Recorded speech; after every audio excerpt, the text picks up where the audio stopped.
Hello everyone! Welcome po sa aking YouTube channel. Ngayon magluluto tayo ng basoy. Ang mga gagamitin lang natin, sinugbang isda. Tira namin to kahapon na ulam.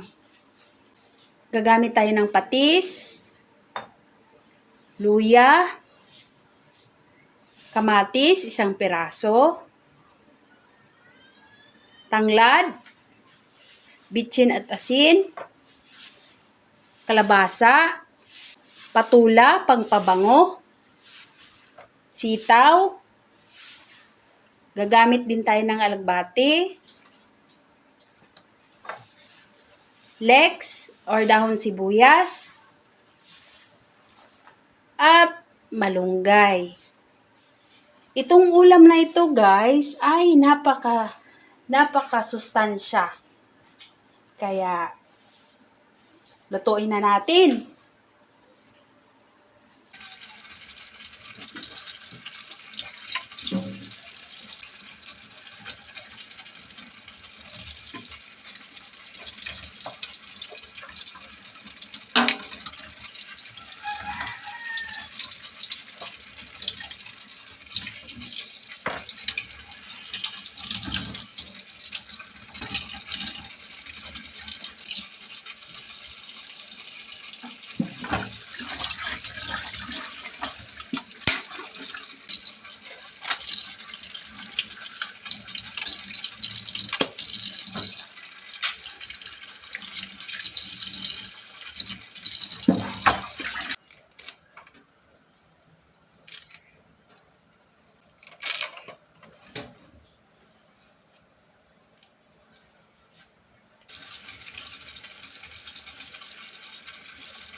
Maglagay lang tayo ng tubig sa palayok. Kung wala kayong palayok, sa kaserola.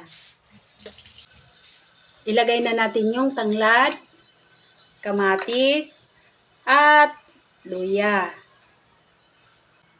Ilagay na rin natin yung puno ng leeks. Kasi wala tayong sibuyas, naubusan ako ng sibuyas, guys. Pasensya na. Maglagay na rin tayo ng asin at saka bitsin. Pakuluin lang natin.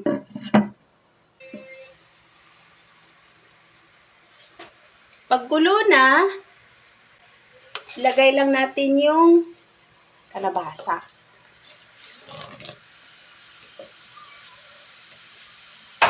At yung inihaw na isda.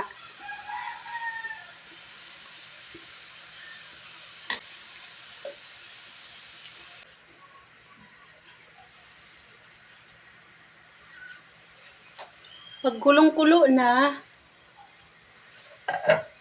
ilagay na naman natin yung sitaw. Ilagay na rin natin pati patula. Ang patula, mabilis lang siya maluto. Lagyan natin ng patis.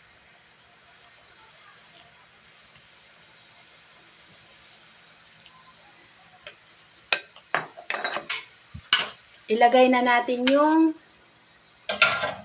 alagbati,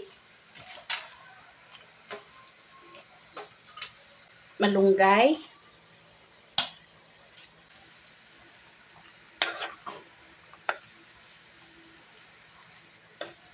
at leeks or sibuyas dahon.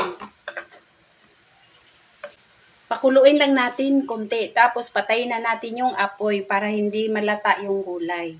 Ayan na guys, tapos na tayo magluto ng basoy. Sana kung sundan nyo to, sana magustuhan nyo. Salamat sa panunood. Amping mo lagi. God bless.